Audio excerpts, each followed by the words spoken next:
Kita lanjutkan perbincangan kita petang hari ini, saudara. Saya ingin ke Mas Eno dulu. Mas Eno, sebenarnya kalau kita bicara suara akar rumput nih ya, bukan elit dari partai. Kemana sih suaranya, bagaimana sih sebenarnya suara akar rumput ini terhadap Jokowi ataupun keluarganya atau Bobi misalnya pada khususnya di sana? Ya tentu nanti kalau bicara penentuan final, pasti ada mekanisme bertahap secara berjenjang yang akan dilakukan oleh partai. Tetapi kan kemudian usulan untuk tidak menerima Mas Bobi di Sumatera Utara itu kan bukan berasal dari DPP sebenarnya. Tapi pertama berawal dari kawan-kawan pengurus partai di Sumatera Utara. Yang artinya yang setiap selama 5 tahun terakhir artinya memiliki komunikasi yang terjalin dengan Mas Bobi sebagai wali kota yang Medan yang diusung oleh PDI Perjuangan. Artinya yang mengenali bagaimana dinamika politik, komunikasi politik selama ini dengan Mas Bobi. Itu ya kalau di kami mengenal ada konsep 3 pilar partai. Ada eksekutif, ada legislatif, ada juga struktural partai. Nah ini struktural partai yang menyampaikan kepada kami bahwa tidak ingin untuk menerima kembali pencalonan Mas Bobi. Jadi kami menganggap bahwa kemudian ya apa yang menjadi suara hati dari kawan-kawan di Sumatera Utara itu mencerminkan apa yang menjadi keinginan dari basis konstituen pemilih PDI Perjuangan di Sumatera Utara. Sejauh ini itu yang kami jadikan. Adakah peluang PDIP mengambil calon kemudian dari luar PDIP? Artinya Ya, bukan dengan kader? siapapun kami terbuka kok. Artinya pendaftaran kami buka untuk siapapun. Tentu kami berharap kami prioritaskan kader-kader berani untuk mendaftarkan diri dimanapun sebagai bagian dari regenerasi partai. Tetapi secara umum kan siapapun boleh mendaftar di pendaftaran calon kepala daerah PDI Perjuangan dimanapun. Tapi kecuali Mas Bobi. Kecuali Bobi Nasution. Kata pengurus di sana. Jadi semuanya boleh, yang lain boleh. Tidak ber-KTA PDI Perjuangan pun boleh. Oke, saya ke Mas Burhan. Mas Burhan, sebenarnya kalau kita melihat ya apa yang terjadi, dinamika yang muncul ini sebenarnya adakah peran Pak Jokowi di dalamnya atau bagaimana Mas Burhan?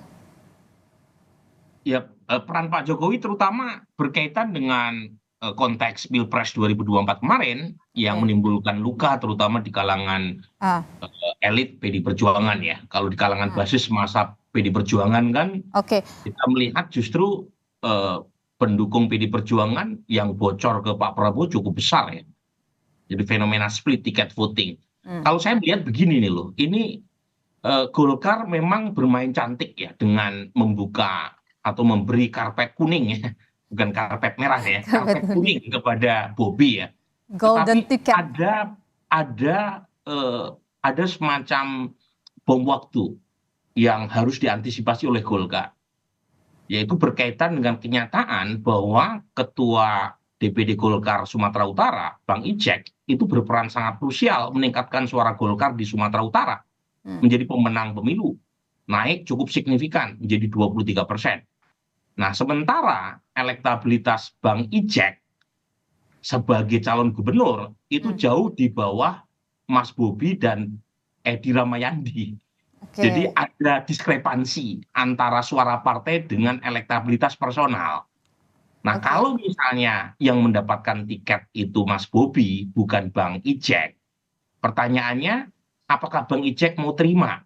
Padahal Bang Ijek bagaimanapun sudah berkeringat untuk menaikkan suara Golkar di Sumatera Utara. Mas Burhan, ini hal yang sulit ini untuk dipecahkan. Yang ingin saya tanyakan juga di sini, Mas Burhan, Anda melihat Golkar yang kemudian memberi karpet kuning tadi kepada Bobi karena ada Pak Jokowinya di situ?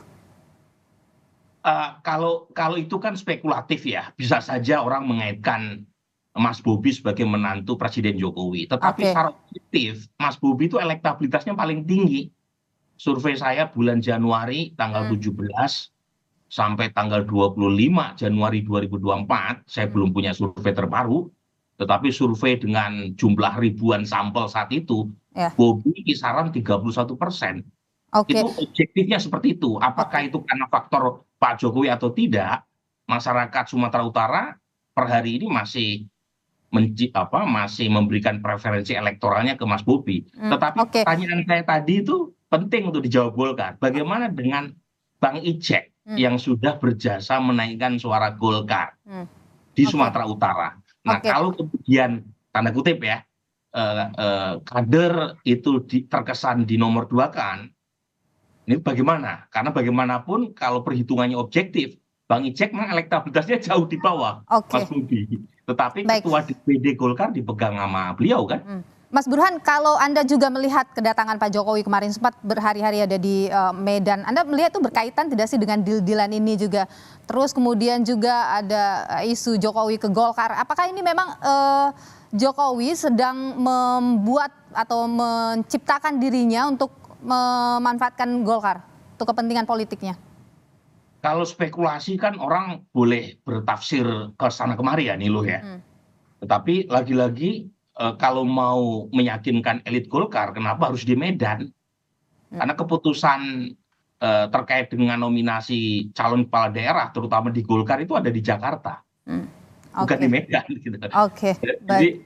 Jadi orang boleh menafsirkan bahwa 5 hari Pak Jokowi di Medan dalam rangka memuluskan Bobi, tetapi kalau misalnya berkaitan dengan nominasi, itu kan tinggal ketemu sama Pak Erlangga saja di Jakarta. Ketemu sama Bung Erwin aja di Jakarta. Nggak perlu jauh-jauh ke Medan kan? Ya, kalau misalnya Anda menyebut tadi ada ketua DPD Golkar juga ya spekulasi sekali lagi itu muncul. Tapi saya ingin tanyakan itu ke Bung Erwin dulu. Bung Erwin, bagaimana itu Golkar memetakan ini ketika Pak Erlangga sudah menyebut nama Bobi, tapi kemudian kan Mas Burhan juga tadi menyebut ada ketua DPD Sumatera Utara juga yang memiliki peran besar. Bagaimana itu sebenarnya Golkar ini arahnya? Ya sekarang ini semuanya diberikan untuk bekerja dulu karena pendaftaran pilkada itu baru Agustus ya, dan sedangkan pilkada sendiri itu kan November, masih panjang.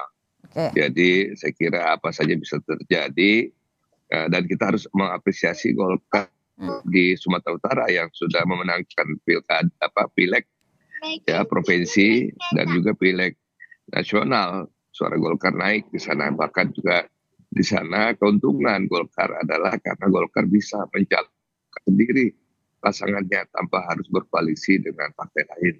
Sehingga Golkar bisa menentukan siapa yang nomor 1 dan nomor 2. Jadi itulah keuntungan Golkar di sana. Saya kira kita mengapresiasi juga kader-kader Golkar yang ada di sana.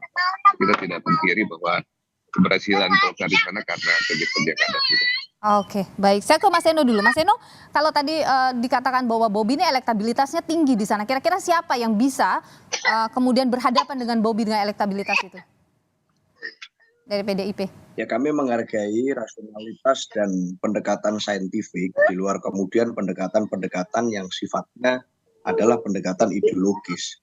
Tapi saat bicara tentang urgensi, kenapa kok kami merasa concern terhadap jalannya pilkada ini, sebenarnya adalah jangan sampai kemudian banyak pola yang terjadi di Pilpres kemarin yang kami kritisi terkait dugaan mobilisasi kekuasaan, intervensi kekuasaan, kemudian pelanggaran demi pelanggaran etik dan lain sebagainya, itu terjadi atau terulang kembali di pilkada serentak besok. Jangan sampai kemudian pola-pola itu tereplikasi. Oleh karena itu, kader-kader yang kemudian kami harapkan akan direkomendasikan dalam proses pilkada besok adalah kader-kader atau orang-orang yang mampu memiliki integritas untuk mengembalikan demokrasi. Namanya sudah ada, Mas Seno? Sudah di-list-kah namanya?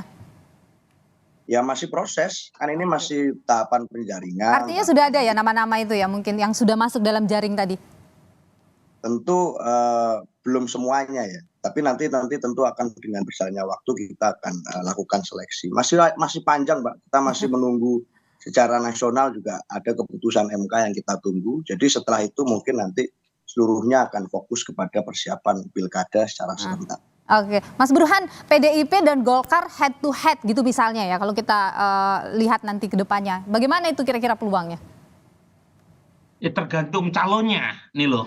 Ya, dalam konteks pilkada maupun pilpres, terutama sejak pemilihan secara langsung, itu terjadi semacam fenomena personalisasi politik, di mana peran partai itu makin lama secara elektoral, terutama dalam menyukseskan calon, itu menurun seiring dengan terjadinya party alignment atau penurunan party ID secara masif. Tahun 99 orang yang dekat dengan partai itu 86% survei kami. Tetapi terakhir mereka yang merasa dekat dengan partai, pemilih ideologis, itu tinggal 12%. Artinya penurunan terjadi secara masif. Dan ini yang membuat figur yang secara personal populer itu kadang-kadang punya efek elektoral lebih tinggi ketimbang peran partai. Nah ini jadi tergantung calon yang diusung oleh Oke. PDI Perjuangan maupun Golkar. Apakah Oke. calon tadi itu punya daya ungkit secara elektoral secara baik atau tidak. Oke. Nah itu yang kadang-kala lebih menentukan, bukan Oke. kadang-kala, sering menentukan peta elektoral. Oke, jadi nasional dengan daerah itu hampir sama sebenarnya petanya ya? Mirip banget, ya. Sama. Jadi kebetulan saya sudah melakukan studi opini publik sejak tahun 99, polanya terutama sejak proporsional terbuka diperkenalkan tahun 2009, personalisasi politik itu terjadi secara masif.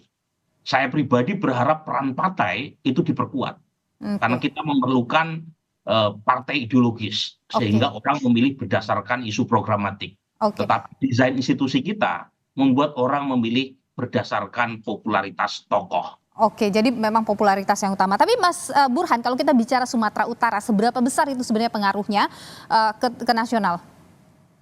Besar ya, Sumatera Utara itu provinsi terpadat keempat setelah Jawa Barat, Jawa Timur, dan Jawa Tengah. Barometer Indonesia terutama di bagian barat itu adalah Sumatera Utara. Jadi penting Sumatera Utara dimenangkan oleh partainya Mas Seno atau partainya Bang Erwin atau partai siapapun. Karena ini menjadi semacam boosting ya secara elektoral untuk meningkatkan kepercayaan diri terutama pasca Pileg dan Pilpres. Penting buat PDI Perjuangan terutama untuk mengembalikan kepercayaan diri pasca kekalahan Pilpres ya. Dengan asumsi MK menolak petitum yang diajukan oleh Paslon 03. Oke. Penting juga buat Golkar untuk meningkatkan semangat yang sudah terlanjur menggebu-gebu pasca kenaikan suara di Pileg 2024. Jadi ini penting buat semuanya. Oke. Dan salah satu ukurannya adalah pilkada. Oke, kalau PDIP seberapa krusial ini Mas Seno, Sumatera Utara ini untuk dimenangkan? Ya seperti yang saya sampaikan tadi Mbak, bahwa hari ini concern kita bukan hanya terhadap tentu kemenangan elektoral menjadi ukuran, tetapi kemenangan itu harus menjadi satu tarikan nafas dengan restorasi proses demokrasi kita. Kalau kemudian money politik kembali terjadi dengan gila-gilaan seperti yang disaksikan publik kemarin, atau mobilisasi bansos dilakukan kembali dengan cara-cara seperti itu, tentu tidak sehat untuk demokrasi kita. Pertanyaannya adalah masih butuh atau tidak kita dengan pemilu-pemiluan ini, atau cukup cari saja figur yang kira-kira dikehendaki oleh kekuasaan yang sedang berkuasa, kemudian ya sudah tunjuk aja secara langsung, tidak usah lagi kita merayakan kedaulatan rakyat melalui pemilu. Tapi kan artinya kalau kita tidak ingin itu terjadi, maka dalam pemilu besok, pilkada besok, kami ingin dengan begitu cermat menentukan tokoh-tokoh yang dapat merestorasi itu. Kalau tokoh-tokoh itu malah kemudian terafiliasi dengan apa yang menjadi concern kami dalam kritik kami terhadap pemilu kemarin, dan sebaiknya tidak usah berjuang dengan PDI Perjuangan. Saya kira prinsipnya sesimpel itu. Oke, ini terkait dengan Pak Jokowi begitu ya, Mas Seno ya? Ya, mudahnya praktisnya seperti itu. Oke, baik. Mas Erwin, Bung Erwin sudah bergabung lagi dengan kami. Bung Erwin, jadi kalau misalnya kita bicara soal Sumatera Utara ini, Bung Erwin ya, bagi Golkar ini kan gini, ada partai lain yang juga membuka peluang untuk mendukung juga Bobi di Pilgub Sumatera Utara.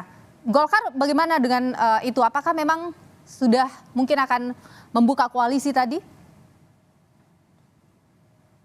Golkar sebenarnya ya menerima kalau ingin isi dengan Golkar, karena seperti tadi saya katakan, Golkar itu bisa maju sendiri tanpa berkoalisi. Jadi kalau ada yang ingin mendukung Mas Bobi, pasti tentunya harus sebagai partai. Oke. Baik. Tentunya Golkar. Baik, Bung Erwin Aksa, sepertinya kita atau Pilpres. Baik, kita sepertinya terputus. Biasanya 3-4 bulan ya, makanya baru efektif. Oke, baik Bung Erwin Aksa, Wakil Ketua Umum Partai Golkar, terima kasih. Bung Seno Bagaskoro, politisi PDIP, dan juga Bung Burhanuddin Mutadi, terima kasih sudah berbagi pandangan di Kompas Petang. Sehat selalu Bapak-Bapak. Kami akan